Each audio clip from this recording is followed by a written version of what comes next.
Good evening and welcome to the Marion Minor Cook Athenaeum. My name is Dante Topo and I'm one of our 2 student fellows this year. The poor state of American education on issues of race in the United States is often assumed to be an over-there problem from our liberal arts vantage point. A problem over there in Ferguson, Missouri, or over there in the Oklahoma State Legislature, which made headlines this week by seeking to ban advanced placement history courses that place too much yet still incomplete emphasis on an uglier side of American history. However, even here in academia, we are what Dr. Valorie Thomas calls educated illiterates on issues of race. Perhaps especially here at a school like CMC, where physical education is a graduation requirement, but a class in critical race, queer, or gender theory is not. Dr. Valorie Thomas is an associate professor of English and Africana Studies at Pomona College and the Athenaeum's inaugural Black History Month speaker for 2015. A literary and cultural studies and Black studies scholar, Dr. Thomas's work focuses on African Diaspora Vertigo. She also teaches courses on African American literature, Black feminist writers and activism, African Diaspora cinema, the prison industrial complex, and contemporary Native American, First Nations, and Indigenous literature. Her book manuscript, titled Diasporic Vertigo, Memory, Space, and Charting the Future in African Diasporic Arts, will be forthcoming. Instrumental in bringing Dr. Thomas to the Ath was the Brothers and Sisters Alliance, who have submitted a few words of thanks. The Brothers and Sisters Alliance is grateful and humbled to invite Dr. Valorie Thomas to the Athenaeum with the goal of creating annual programming surrounding Black History Month at CMC.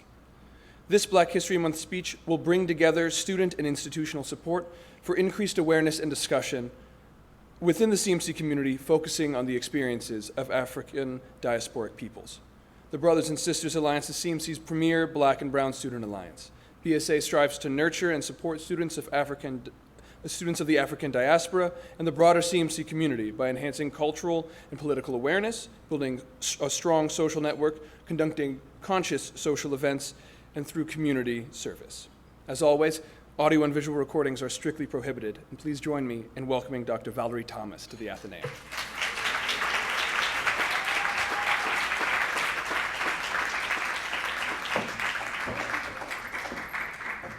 Hi, everybody. Thank you so much. I'm really honored to be here. I want to thank the Athenaeum and thank you, Dante, for your generous introduction. I'd also like to thank Shannon and Shesha very much, and everybody who came out tonight for the talk.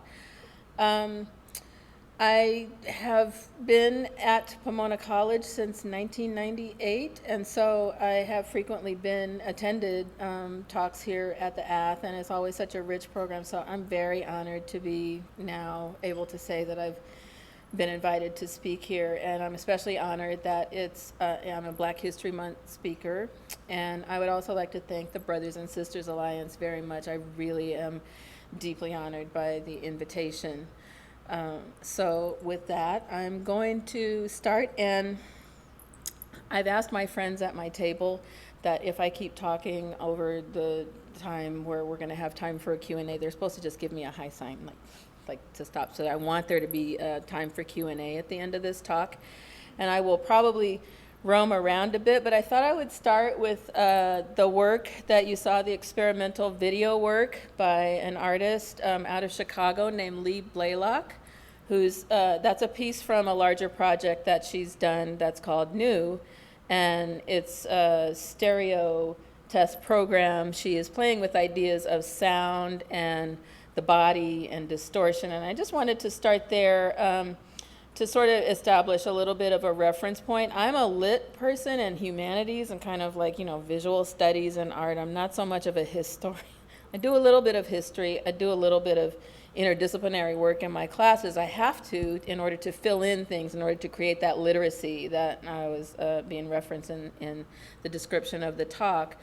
But I really use art very often and literature as a means of tying different threads together. And so I thought I would start with an artist that I've been thinking about very deeply lately and contemplating the implications of her work, who's very interested in questions of embodiment. And for me, it gives you a nice visual beginning to think about displacement, to think about the duality of her body in the space that she's representing, and to think about the awkwardness of the body or the articulation of the body, what her body is doing. And I really want to approach it through historical terms. So to sort of strike some allusions to the fact that one of the things about being a black woman in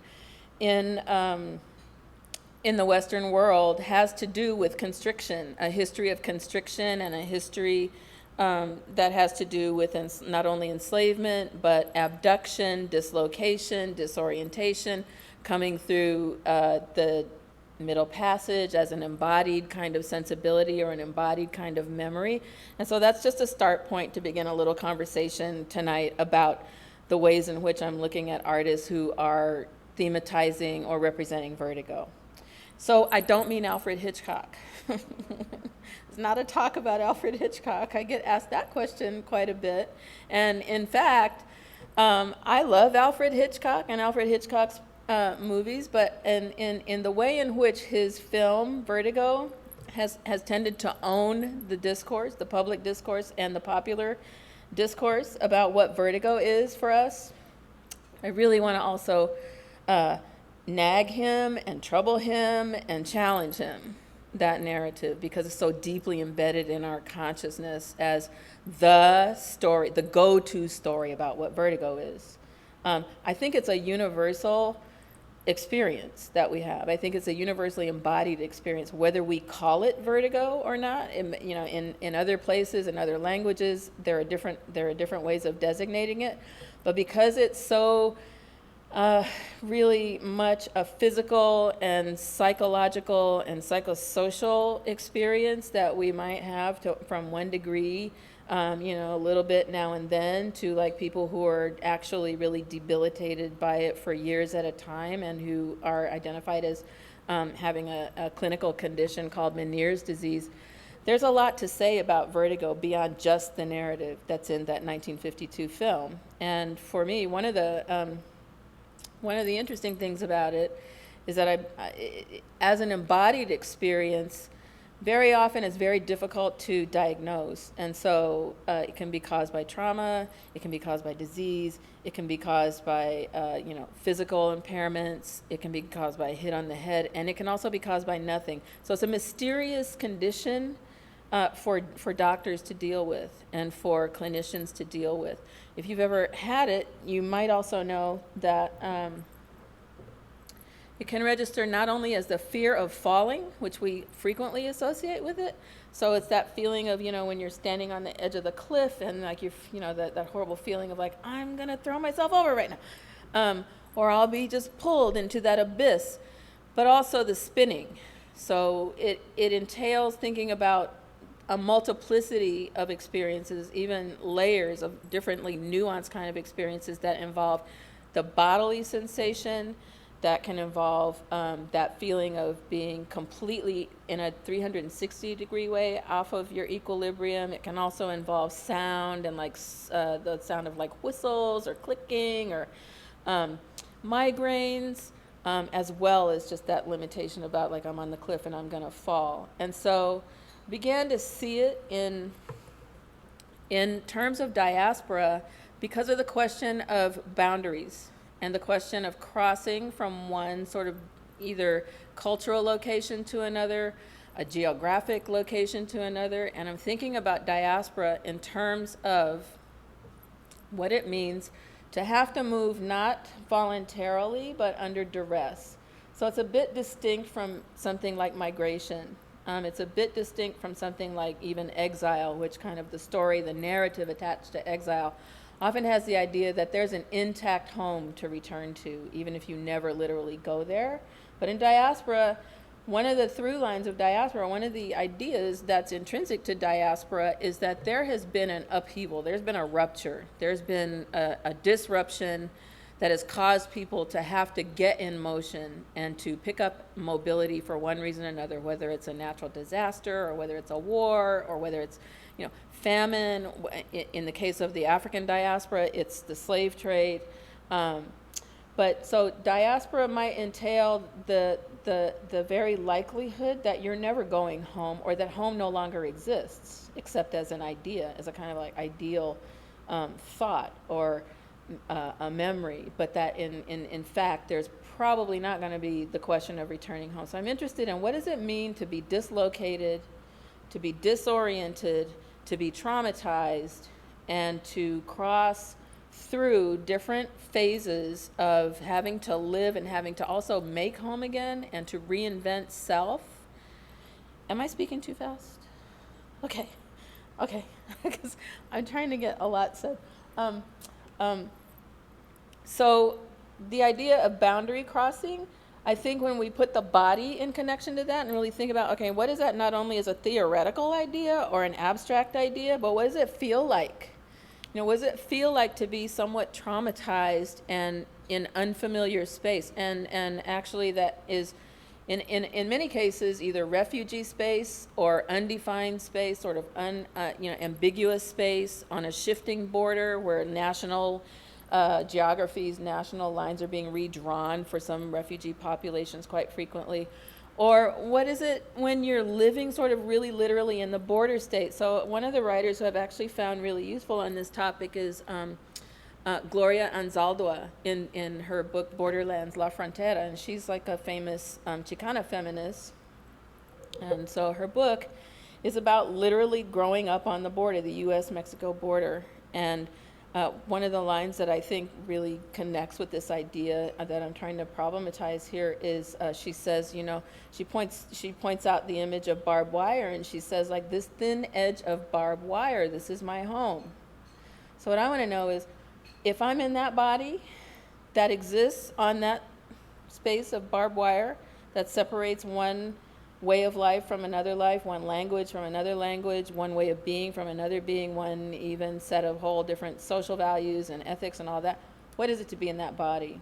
What is it to have one foot on one side of that and one foot on the other? So famously in African American letters, some of you will be familiar with W.E.B. Du Bois, who writes about double consciousness and the color line. And I'm thinking in terms of this, what is it to be not only having to deal politically with the color line, but what is the color line like in our bodies? How do we manage that in our bodies? How are we processing that in our bodies? And what is it doing for our ability to coexist peacefully and to build community and to build healthy relationships and, ultimately a healthy and compassionate world?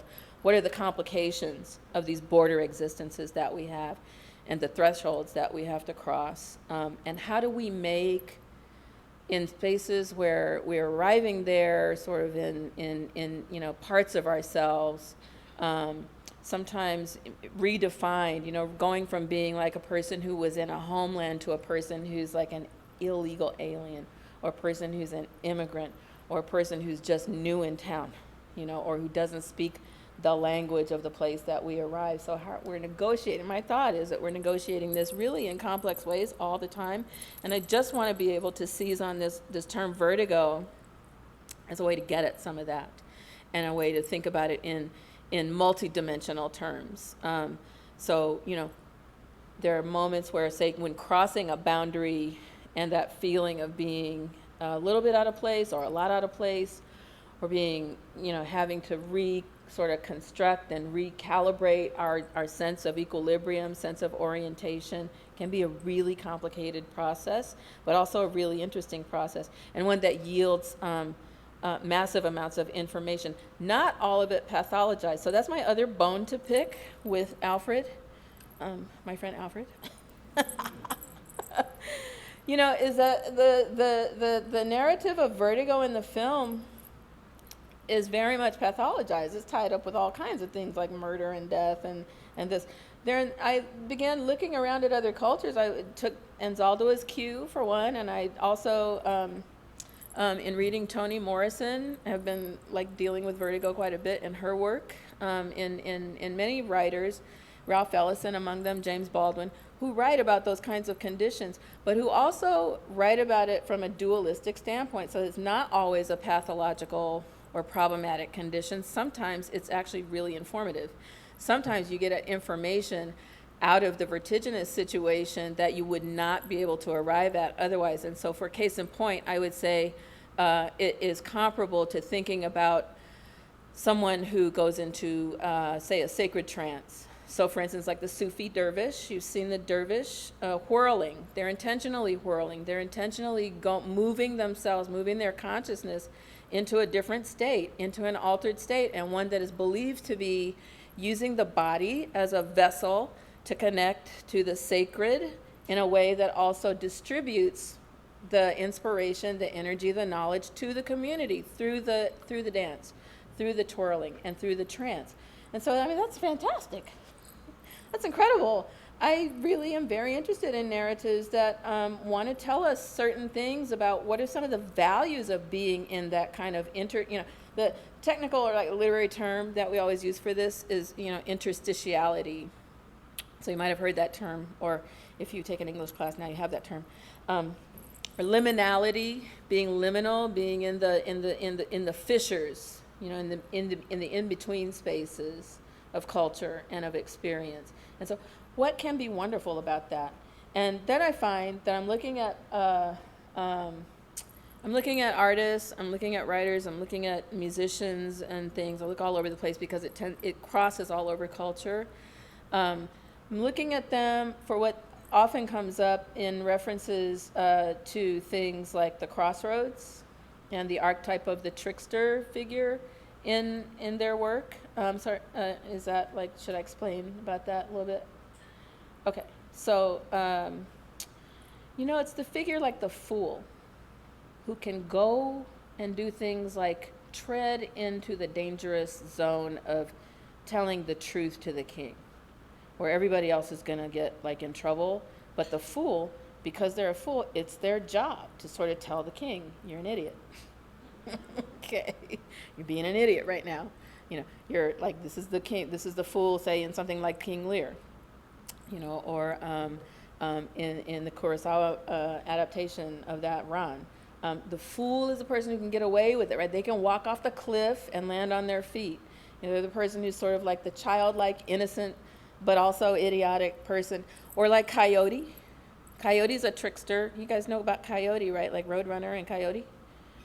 So it comes out of Native American tradition of the coyote being the trickster and the shapeshifter and the person who sort of, the entity deity, who met the sacred clown, whose job it is to stir up trouble and to mess things up and to transgress in order to tear down obsolete social institutions, obsolete belief systems, and to just make trouble so that people can learn. And so to be flawed and to be messy and to, tread out into the crossroads. Or you could think of somebody like a figure like this really important in American music, Robert Johnson, and that song, Going to the Crossroads. So there's a whole tradition of American folklore that's all about the crossroads, comes out of African American and Indigenous backgrounds. But there's the idea that there's knowledge, that's the space where the physical and the spiritual all meet, and where anything can happen. And if you're willing to go there and you survive it, because it can also be dangerous, but if you can survive it, you will walk away with some gift, you will walk away with some kind of knowledge. So just to sort of touch on some of those ideas, and then I'm going to actually move forward in my PowerPoint because I have like 900 slides. I'll probably get through 5.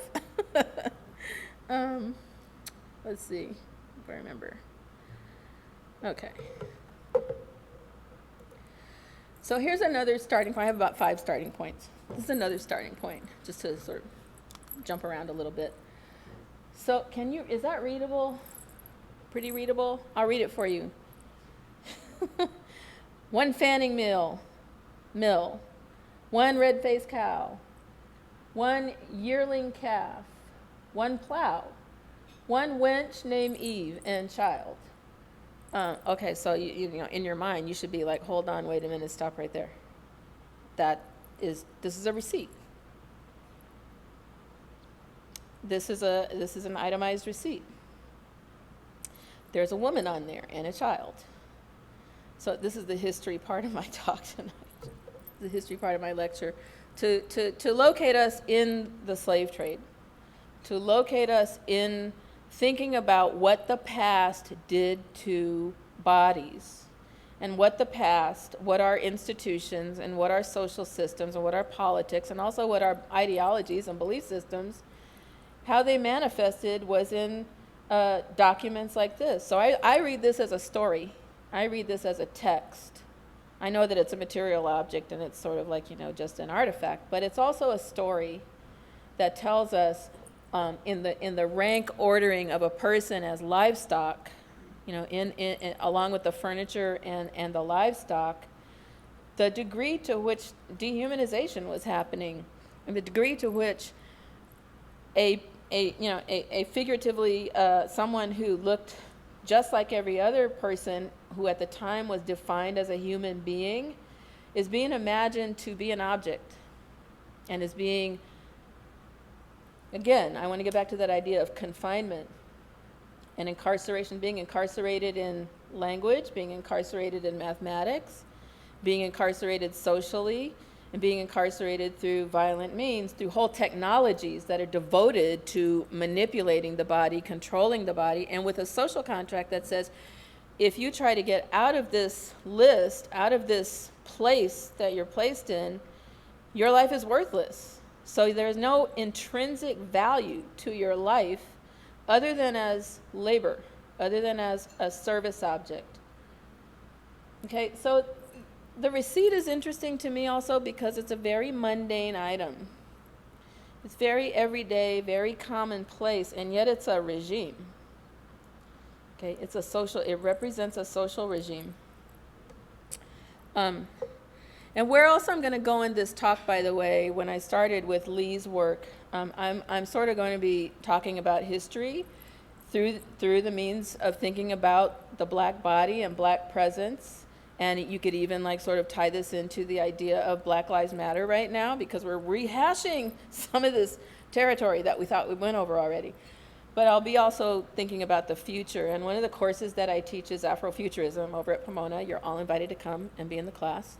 And at the moment, I'm about to open a show. I'm curating a show that's about Afrofuturism and Vertigo. That's going to be at the Clark Humanities Museum and also at the Chan Gallery. And so that's open to the public. I want everybody to come.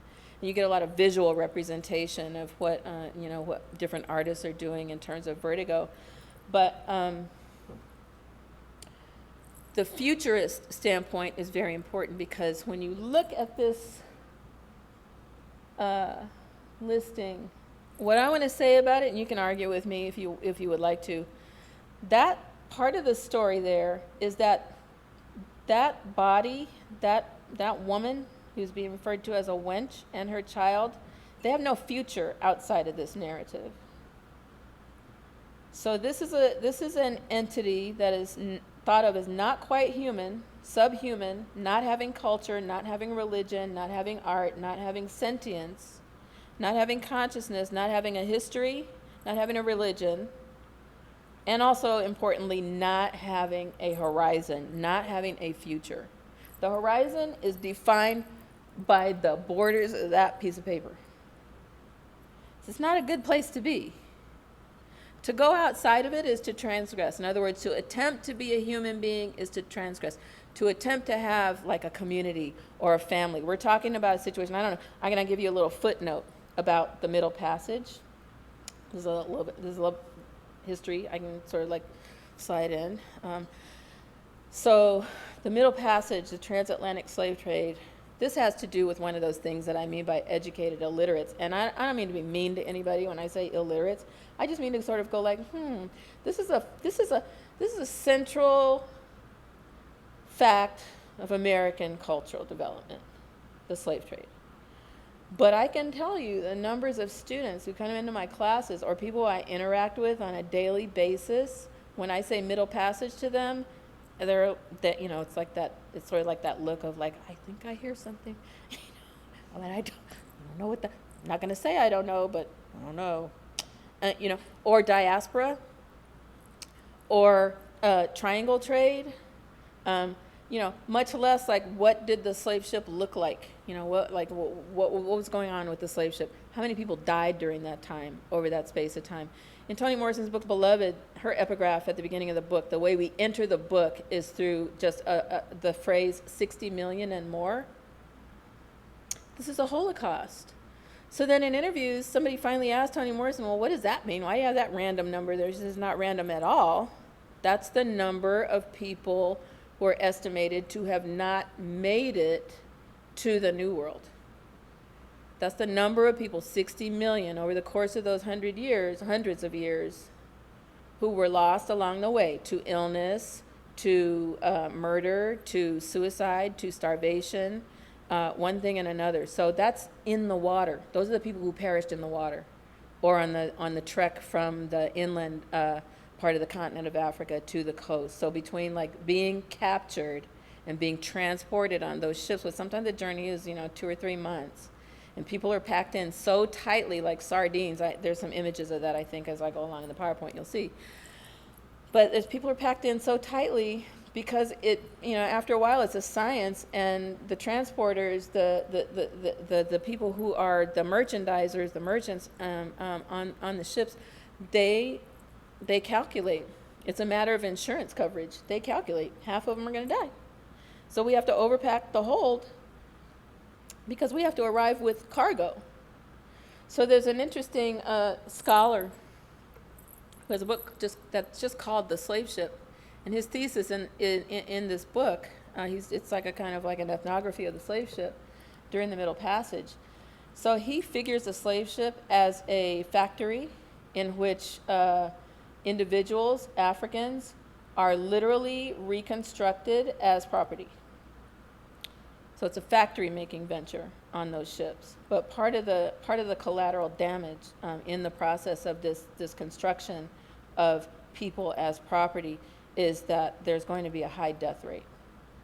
Okay, so let me go on with this a little bit. That's not mine.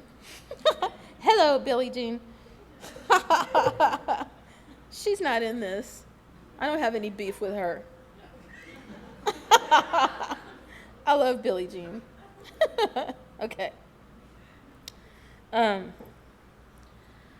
So I made this sort of a subtitle of my talk, Notes on Black Pasts and Futurisms, because I'm throwing all this together in a kind of not linear way. But this is work by Jean-Michel Basquiat, who's a Haitian-American painter, very well known. He's very high-end. His paintings are selling for something like record amounts right now, like $16 million for a canvas or something. But what I found really profound about this is he's doing these in the early 80s, and he's young. He's like in his 20s. He died very young, unfortunately, really tragically. But I found this really profound because of the body language, because of the hands up, because this is not a new thing. So those of you who have been following Ferguson and the hands up, don't shoot, and the murders of Mike Brown and Trayvon Martin and Renisha McBride, other people, I want to challenge the narrative that says this is recent, sort of new territory for us socially. It was something that was an obsession for this artist. So if you look at his work, you look through his work, his body of work, and he has like thousands of images, but this recurring image over and over and over again. And I also just want to use these images to underscore the question of body in a kind of like inchoate, kind of indistinct, kind of ambiguous spatial field, with a lot of static and a lot of distortion and a preoccupation with words and language and text, and also preoccupation with how to tell the story, preoccupation with the mouth, with how to breathe, how to have breathing room. So think of somebody saying as they're dying, in a police chokehold, I can't breathe, I can't breathe, I can't breathe, I can't breathe, I can't breathe, I can't breathe. Or think of Native Son by Richard Wright, where Bigger Thomas, the protagonist in that novel, he's growing up in a poverty-stricken household in Chicago, and suffocation is one of the primary tropes in this text. And he's walking around feeling like he's always suffocating. And in fact, suffocation becomes the thing that actually undoes him because he suffocates other people. So just want to start there. I don't really believe in reading my PowerPoints aloud, since I think that probably most people can read in here. If you want me to read it, I will. But I'm not going to go through it line by line. Okay, and so this is for my philosopher friends who are like, okay, like I hope I'm like, we can have a conversation, because I am definitely cherry picking quotes from familiar philosophers. Because I think a lot of the time I run into students very frequently. We like have this very sort of like, erudite way of talking about like, oh, race is a socially constructed. And then that's really abstract. I don't know what that means. This is what it means. It means somebody sat down and thought about it and wrote about it and turned it into science and philosophy and policy.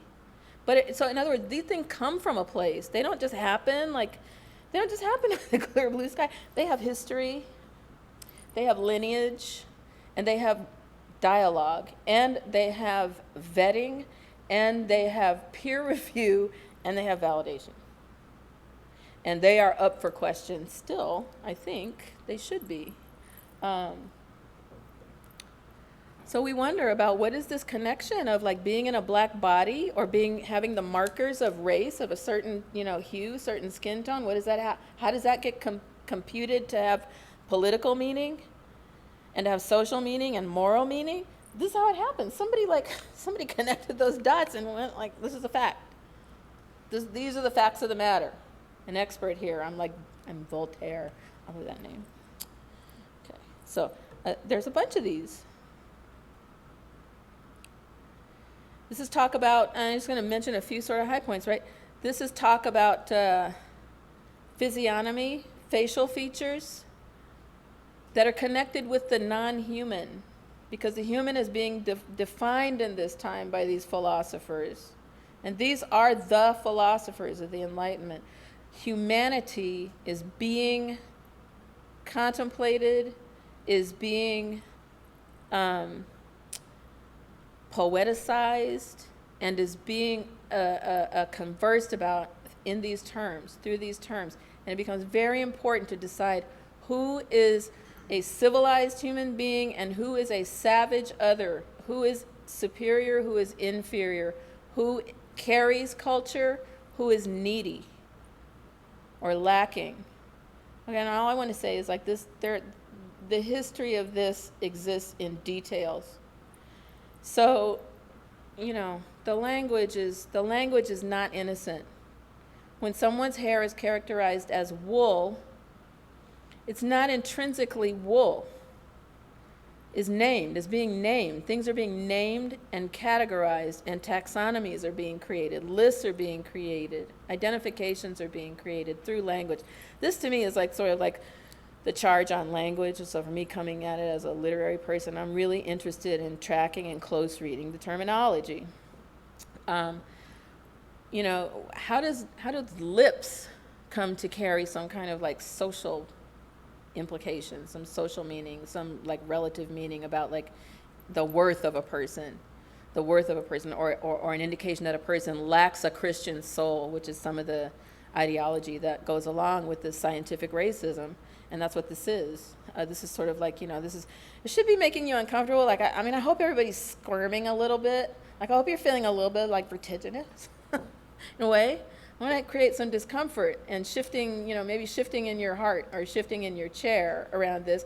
Not that you're practicing, not that you're perpetuating it, but that we carry this as a kind of like legacy, a shared kind of legacy in our background, in our knowledge, that we can still afford to question given the state of affairs. This goes on for a long time, and I included a lot of text on this because it sort of implicates everybody. So, there's talk about Orientals, quote unquote Orientals, and, the Japanese, and people who worship idols, and the Indians, and so on. And then down in this second paragraph, though, feeling gets to be a question.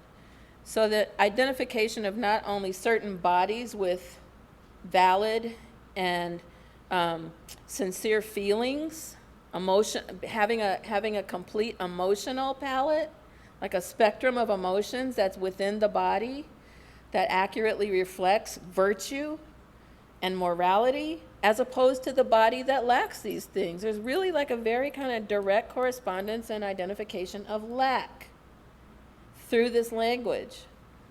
So it's very suspect when, there's a blanket statement made by someone who's like a respected philosopher and a respected kind of cultural worker who says the Negroes of Africa have by nature no feeling that rises above the trifling.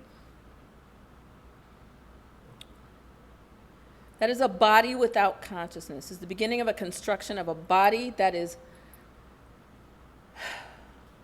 lacks coherence, that is in some ways out of control, that corresponds to the idea of savagery and needing policing, needing control, needing surveillance, and also needing guidance, and needing development, and needing civilizing.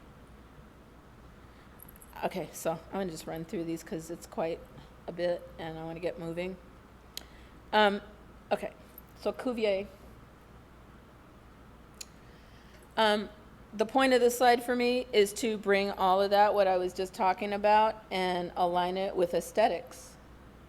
So we wonder now how it is that we sort of have colorism among us, and it affects our interactions. I want to say, maybe in ways that we need to talk about more than we do.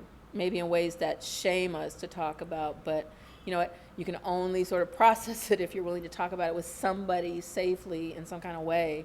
But there is definitely a complicity with certain Western aesthetics going on in these readings of like race having certain kinds of meanings and things. Am I making sense to you? Do I need to say more about that?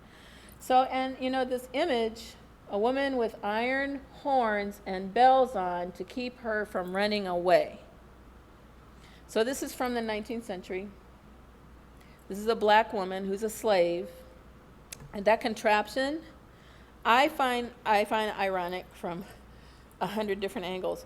One of them being that is the actual creation of an alien creature. I mean, that is somebody who is visually being made to mark being another species through technology. And I think that's something that we don't often think about in slavery, that is also part of creating a literacy about it, and a literacy about race that's better than the literacy we're currently trying to have, is that we need to look at things like, what is the technology that went into maintaining that social order? It wasn't just bad people with bad hearts who were mean. There was a technology holding that up. This is some of the technology. It's so bizarre. It's like science fiction, okay? I mean, that's really like the creation of a science fiction landscape, which I think was actually really well carried out. If you saw that movie, 12 Years a Slave, it's based on a slave narrative that comes from this time period. But one of the things that visually happened in that movie was the creation of a kind of like very pastoral-looking domestic space, but that was populated by torture, people hanging from like ropes on trees, like in the front yard, and everybody's going about their business. Like, I gotta watch this, and I need to feed that chicken, and oh yeah, there's a guy hanging from that tree right there when he's like half dead. If he moves a toe, he's dead. But I'm gonna do you understand? Like, that's a consciousness that's being created. That there's a problem. It's like an understatement of like the millennium. That it's being there's a kind of normalizing of the unspeakable. And a normalizing of a landscape that appears to be completely harmonized, and that is punctuated and dotted with bodies that are actively suffering, bleeding, torn, and dehumanized as commonplace, as part of the domestic order. So it's a very problematic and a little bit of a twisted domestic order. Okay, so I just wanted this up front. Okay, this is from what it says it's from. So it's interesting because it's like 100 years after Cuvier, and it's about 100 years in back of us. And it's this is like just a excerpt. It's a 10-page treatise on Negro. My students who are here in the classroom, I'm sorry, this is repetitive for you. We go through this really closely, this piece. But, the Encyclopedia Britannica, for those of you who are digital and you probably don't remember like big, collections of encyclopedias on the shelf at your parents' house or at your grandparents' house, it was the collected knowledge of the culture that like scholars wrote articles, like, exhaustive articles about things that you needed to know about. So about the facts of life. And so it's kind of like, the sort of like predates like Wikipedia and all that. But apparently it was possible in the time to write an essay about Negro, although, Negro is an invented term anyway, although the author never mentions that term. Nobody in Africa was going like, oh, I'm like a Negro. Was not happening, okay? It was like, no, I live here, that's my family, and no need to declare like I am indigenous, because you don't really have to go around saying that until there's an invader. So this was what everybody needed to know about, Negroes, okay? But I underlined that section of it because of what I'm trying to get at about like the question of having an aborted sort of view of the future. There's a question here, and it's an important rhetorical question. Are they going to be able to hang in the future? The only reason this is possible is because are they going to be relevant to the economy and controllable? It's sort of like the problem of the Negro, like the Negro problem that's being implicated here. But I also want to say in terms of like our literacy, that, let it be part of the literacy that like these documents exist. And let me introduce the idea of vertigo here in terms of thinking about, so if you're a person who's trying to be recognized as a person, part of the civil social fabric, and yet the facts say, okay, well, they're really Africa, not so much of a history, like the dark continent, like needing, savagery, primitivism, a kind of mass of this sort of like blackness that's not really like formed. And then the future is also deflected. Where are you going to stand? Like, where are you really going to be? And what does being look like? In Beloved again, which is another, I guess it's coming up a lot in this talk, the woman who is the escaped slave, but who is being pursued by the slave catchers, her problem is described as not having room to imagine. Setha, one of the protagonists in that novel, and she's haunted by the child that she killed. And so she's existing perpetually in this kind of in-between space. She's like was it a loving act? Was it a murderous act? Was it a psychotic act? Or was it an act that saved her child from being taken back into slavery when she killed her child? But that idea of having room to imagine is at stake. I mean, everything rides on that question. Do we have room to imagine? What is our horizon? What is the future? What should we dream of? And do you have a right to dream? And do you have the human virtue and the human agency to dream of, something happening tomorrow? And this is a population where, to recuperate a little bit, backtrack a little bit about slave trade. Yeah, we were the technology. That's one way to look at it. That's a way that Afrofuturists frequently look at it, that the black body was transformed into the technology. So we have a funny relationship to technology by virtue of this. In the diaspora, sort of as a diaspora population that was made to be the technology, we have a slightly different relationship to it, and also as a population that has been figured out of the realm of futuristic technology. So this was a critique of like much of science fiction coming into the mid and late 20th century, was that it was a kind of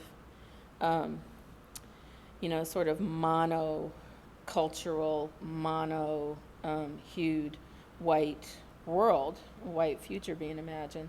So I love that first quote in terms of like sort of giving you a perspective on an Afrofuturist kind of point of view about the future, that there was abduction that already happened in the Middle Passage, that there was, being forced to go to strange places, and that it changes the relationship both to history and to thinking about the future. So it's necessary to become reacquainted with the idea of what the human is. And even some critics have said, well, the human is a really treacherous category for black people because the way it's been used against black people, because of the way bodies have been policed and criminalized because of slavery and all that. So I'm going to run through a few of these slides. I want to say, just to stop quickly on this one, Phyllis Wheatley is a poet. She published this poem, her first book of poetry, published by an African American, 1772, when she was about 17 years old. And what is phenomenal about Wheatley is that she's a slave, and yet she's imagining things. She's writing sonnets, she's writing praise poems, she's doing European form poetry because she received a formal education, classical education in Boston, where she was a slave in the household of the Wheatley people, the Wheatley family. She penned all of this poetry. A lot of it was kind of like, the Western gods and Zeus and the Roman gods and Greek gods and things. And a lot of it was about like the stars and the planets and the sun and the moon and art. So I find it fascinating that an object, person who's defined as object, who's defined as work, first of all, is imagining herself as an artist. Because that's something that just couldn't happen. It's unthinkable as a slave in that time period, that she would project, that she would seize that room to imagine herself as somebody who is entitled to write about things like the dawn and the evening sky. So, it's kind of seizing a space that is defined apart from work, defined apart from, like, you are only what your hands produce for somebody who can sell it or profit from it. It's carving out a space that says, I am interested in the cosmos, I'm interested in the spirit, I am interested in ascending to heaven, I am interested in flight. I'm just going to write about people who have wings. I classify her as actually one of the early Afrofuturists. I think Afrofuturism in America at least goes back to Wheatley and her ability to imagine these kind of fantastical scenes and to be preoccupied with, like, who am I? Well, like, some of the poems she wrote when she was 12, like, so as a 12-year-old who was abducted from Senegal when she was 9 and brought over in one of those ships, totally separated from her family, to seize on things like memories of Africa, to seize on things like her spirit and being an artist. So I had to mention that. And then these are some other sort of literary names that you might recognize.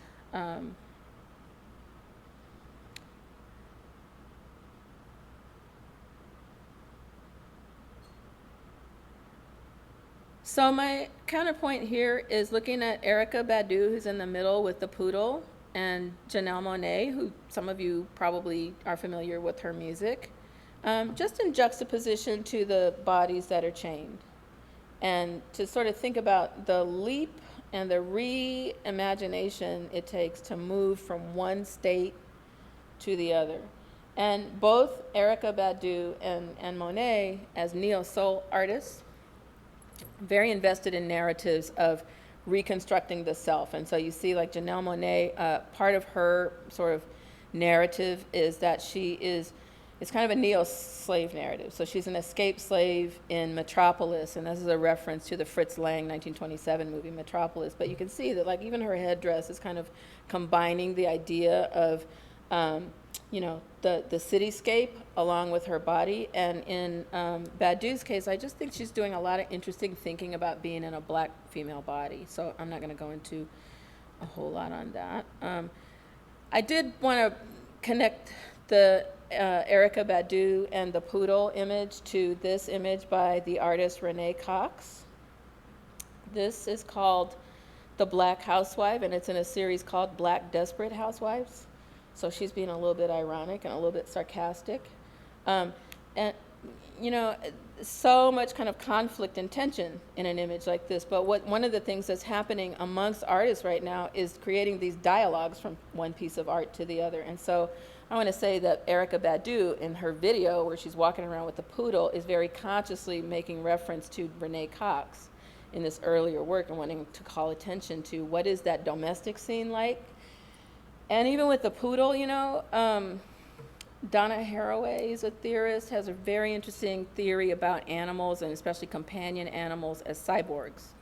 Because we breed them, we construct them, we sort of imprint on them certain behaviors that we need in our lives. So for instance, like dogs, I mean, you all probably heard about like the way in which like the dogs are kind of one of those species that they've been bred over and over generations to respond to our blood pressure. I mean, they respond to our physiology in ways that is kind of comforting for us. So they respond to our heartbeat, they respond to our smell, they respond to like our level of perspiration, they respond to like our breathing in ways that are all about like being focused on like what is the human doing and when am I getting my next meal. So yeah, backgrounds. I want to still leave us time to talk. I do want to mention Sun Ra. Is anybody familiar with Sun Ra? Yeah, Dante? Okay, so I got one. So let me just like say a little bit about Sun Ra. He's an avant-garde jazz musician, very interested in space, very interested in space travel, very interested in occupying that liminal, that in-between zone and redefining it. And what he was known for in jazz is improvisation, innovation, challenging musical arrangements, and re-mythologizing blackness. So he has a movie that's one of the fundamental sort of Afrofuturist movies. It's called Space is the Place, and it's performed like as a suite of it's a musical performances. But he was very invested in like Egyptian mythology and then reappropriating Egyptian mythology in order to give black people in America and globally a sense of history, a sense of memory, and one that should be celebrated for its achievements. So for the figures who were in the great dynasties, in the Egyptian dynasties, who were the creators of scientific legacies and cultural legacies. He wanted to really reclaim all of that knowledge and use music as a way to archive it. Very interesting. So this is lyrics from Parliament Funkadelic. If I sort of had time, I would like actually play Unfunky UFO, but I just recommend that you go home and listen to it. And one of the things that I can point out here about it in terms of including them and including the idea of funk in Afrofuturism, we had a really interesting conversation in my class this afternoon because I asked my students what is funk, and they claimed they didn't know. They definitely didn't know about the music, but they also wouldn't admit that it's about like just the body, okay, and like being very much in your body, and the smell and the feel of it, and like sweat and the physicality, right? But the important thing also about funk as a rhetorical idea is that is rootedness, is getting, is being in touch with the ground, with the earth. It's folk culture, it's vernacular. So it's a way of speaking, it's a style, and they're using it, in this case, to mount a critique of what's needed on Earth to create a healthy planet. They're not alone in this. There's a whole sort of bevy of writers and artists who are very interested in the same thing. So when we frown or sneer at black vernacular culture, or really any vernacular culture, as being sort of not not sophisticated enough, as if there's no knowledge there, I would suggest that we need to revisit that assumption and maybe develop some respect and understanding that something can be, have humble origins and yet have philosophical merit and be imbued with important principles and knowledges, and especially memories and records of culture that need not to be dismissed and need not to be emptied out or overly commodified to the point where they're vacant of meaning, which happens in our culture, but we don't have to participate in it. We have choices about that. And so artists are out there in front doing that all the time, recuperating that knowledge and advancing that idea that the vernacular is a vast set of resources that we really need in culture. And also the idea, we were having this conversation at the table before the talk, the idea of being able to think about transacting different literacies without necessarily making value judgments that like set different literacies from different cultures and different people against one another or over one another. So that there's only sort of one literacy that we revere, for instance, like the print literacy of Western culture or the print literacy of standard English, while we become ashamed of like maybe Black English or like how I speak, you know, when I'm at home, or, you know, what we do in the kitchen around the holidays, or how we work out our family relationships through our communal kind of, you know, family gatherings and extended family. We need to depathologize, getting back to the idea of depathologizing all of this, the whole body, and what the body does in particular social spaces. I think it's possible to develop a kind of vocabulary that allows us to be less violent with each other on this basis and less judgmental and more compassionate and, you know, accepting. I mean, I don't really like the word tolerance because it just sounds so like funk. Keep your funk over there. Funk is good for you.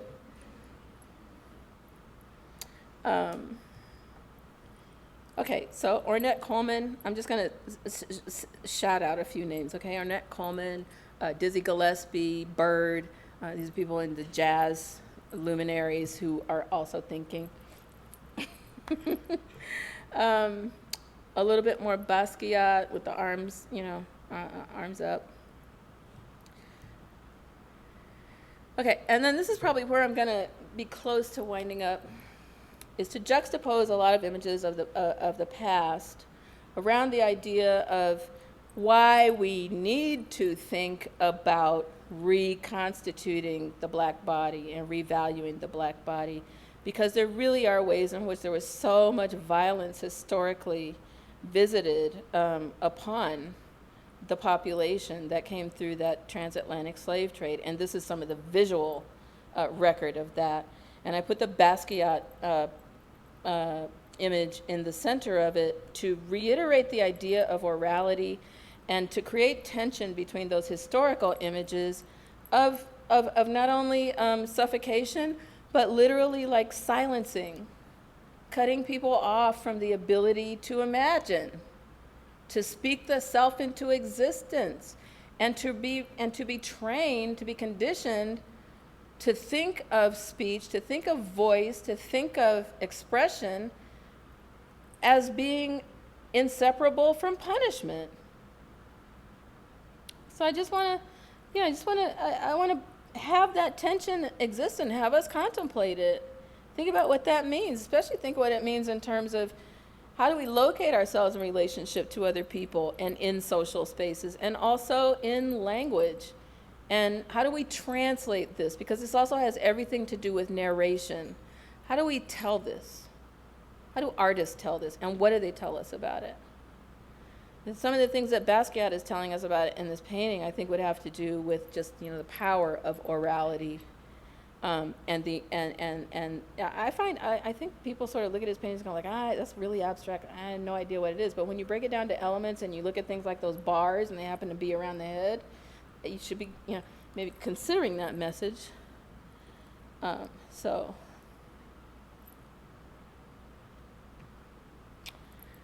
I'm going to move through these really quickly, and then I'm going to end up with another video here, and I hope that I can get to it.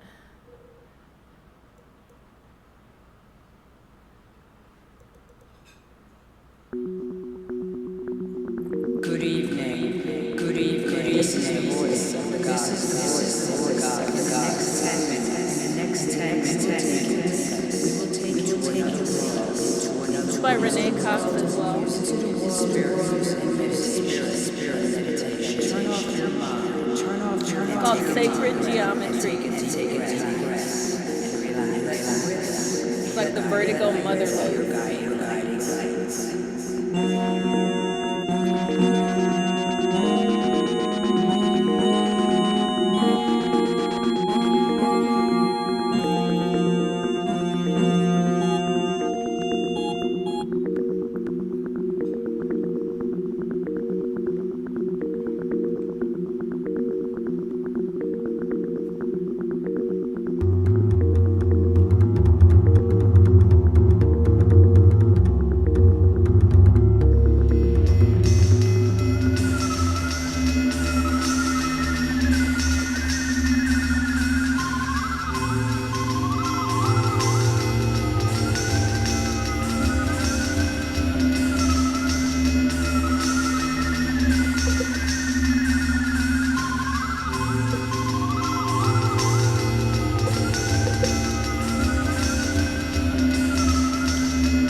I'm going to just fade this out a little bit by saying it goes on for quite a long time with different sort of kaleidoscopic images of the body coming in.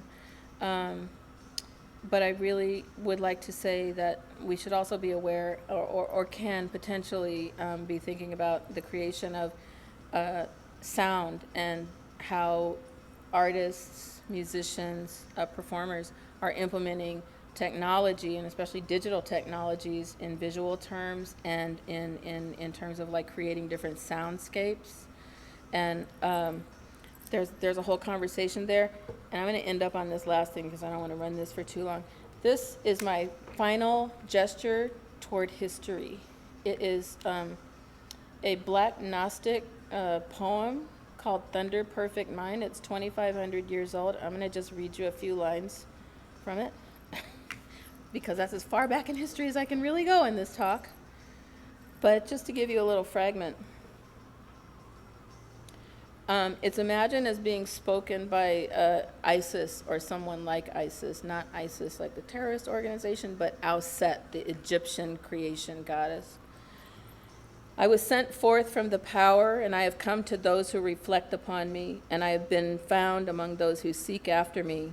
Look upon me, you who reflect upon me, and you hearers, hear me. You who are waiting for me, take me to yourselves. And do not banish me from your sight, and do not make your voice hate me, nor your hearing. Do not be ignorant of me anywhere or any time. Be on your guard. Do not be ignorant of me. For I am the first and the last. I am the honored one and the scorned one. I am the whore and the holy one. I am the wife and the virgin.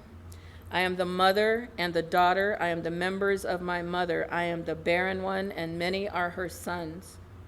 I am she whose wedding is great, and I have not taken a husband. I am the midwife and she who does not bear. I am the solace of my labor pains. I am the bride and the bridegroom, and it is my husband who begot me. I am the mother of my father and the sister of my husband, and he is my offspring. I am the slave of him who prepared me. I am the ruler of my offspring, but he is the one who begot me before the time on a birthday, and he is my offspring, and my power is from him. I am the staff of his power in his youth, and he is the rod of my old age, and whatever he wills happens. I am the silence that is incomprehensible. I am the idea whose remembrance is frequent. I am the voice whose sound is manifold, and the word whose appearance is multiple. I am the utterance of my name.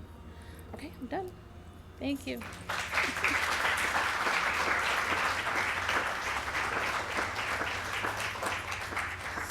So we have time for questions. I hope there's questions. We do have time for questions. If you have a question, please raise your hand, and either Shannon or I will come by with a microphone. As always, preference goes to students.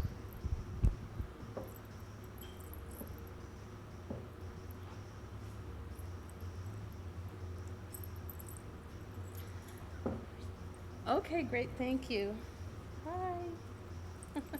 Thank you so much.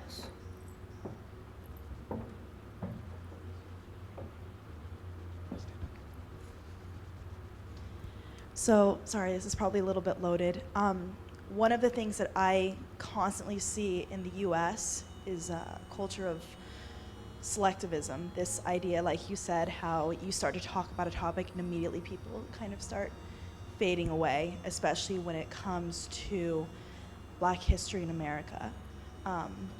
I just found it so appalling. I just got back from living in China for a year, and when my roommate asked me, "You're Black, but you're from America," all I said was, well, there was a culture where there were slaves that were brought to America, and that's why there are Black people in America. She immediately just, oh, okay, I understand.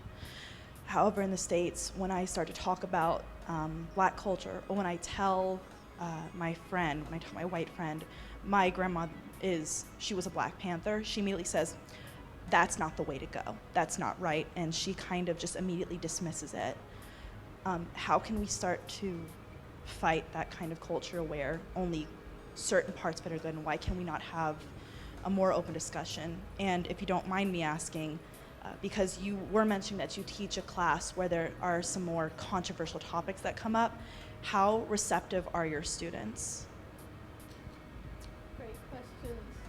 I don't know if this is on. Now it's on. Can you hear me? Okay, I'll just speak loudly.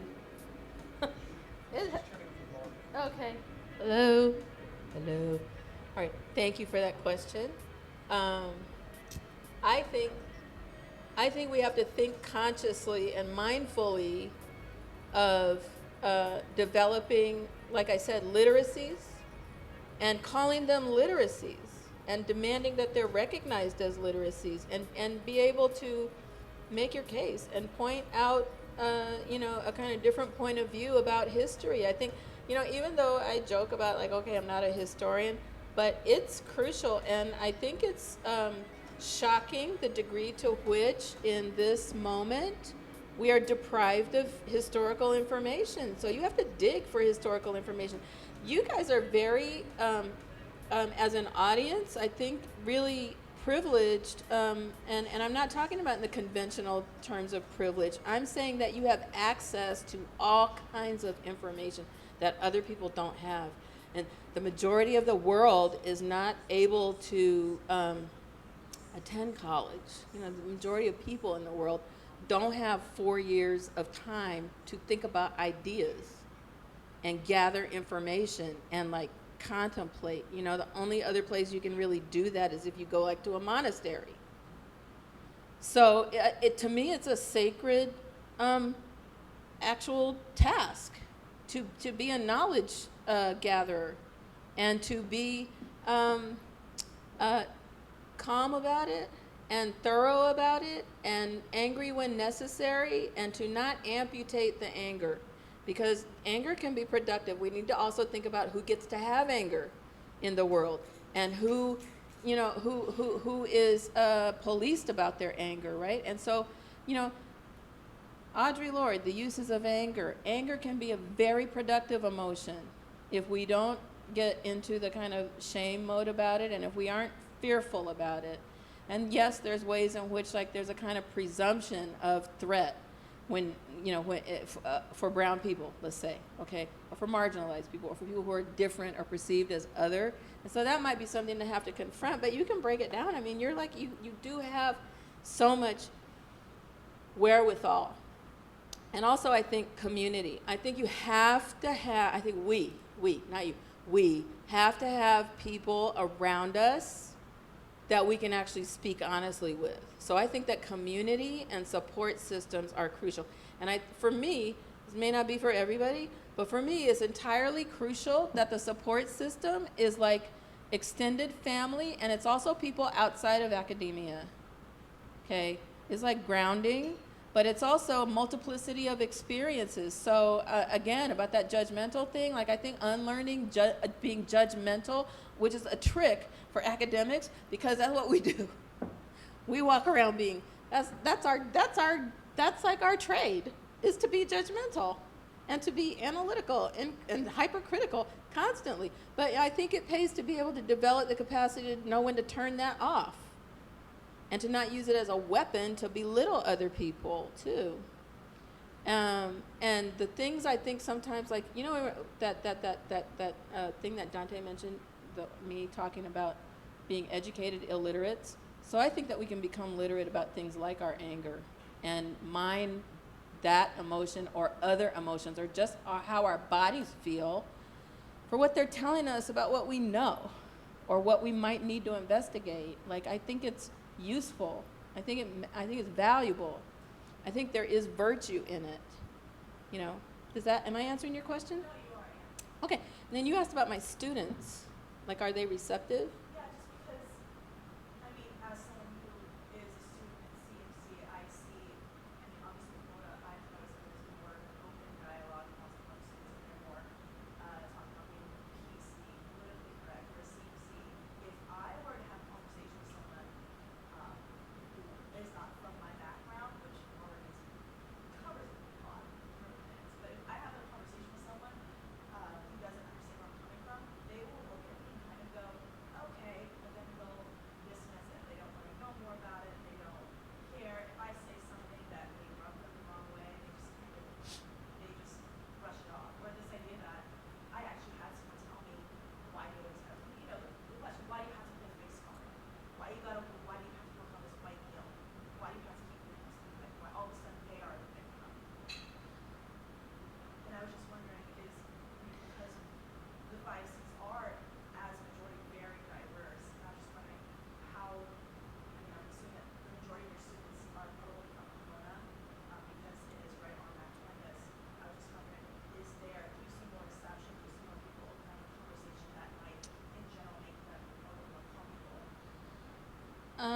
think, okay, that's such a great, it's a beautiful question. It's a really important question. It's also huge, and we're not going to get to it, all of it tonight, and especially right now, but I would be happy to continue this conversation. Let me say about it right now.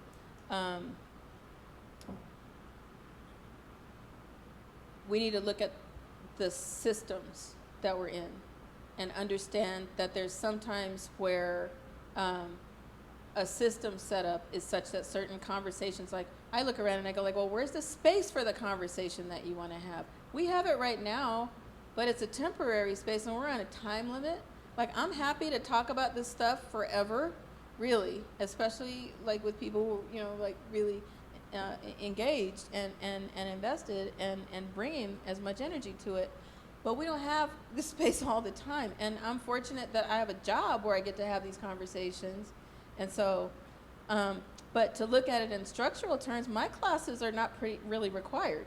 Like, if you take one of my classes, it's because you want to, you know, it's not because you need it to really graduate, okay? It's not like gonna make you or break you when it comes to your major in English or your, you know, something else, right? Like, if you're majoring in Africana Studies, then it's probably a core course. But in the larger scheme of things, it's a boutique class. It's not, and even this, even with the whole educated illiteracy thing, part of the reason that floats, like part of the reason that happens is because if you go to a job and you can't explain to somebody what the African diaspora is, no sweat. First of all, they're not going to ask you in the first place. But if you don't know who Shakespeare is in the job interview, you know, like you're just like, you're applying for your job and you're like filling out the form and you're having the interview and somebody just wants to like chit chat and they go like, oh, did you like 12th Night, or did you like Romeo and Juliet? And you're like, and you say you graduated from Pomona, CMC, you know, Pittsburgh, but you're not having that job probably. So it's a matter of like what knowledge is valued, and we can change that, we can shift that paradigm too. So, but for me, like, I'm trying to shift the paradigm. It took me 30 slides and a whole hour just to think maybe I might be creating some slippage. And believe me, it took a lot of hours of like research to pull this story together and try to make some, you know, a through line for it. But I can now say, what do you mean race card when we can sit down and talk about Voltaire and Kant and Cuvier? That's really not a card. That's like several decks. Okay.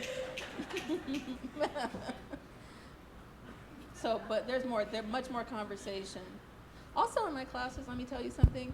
Sometimes we like, and I think it's like I think it's a life tool to be able to be uncomfortable for a while.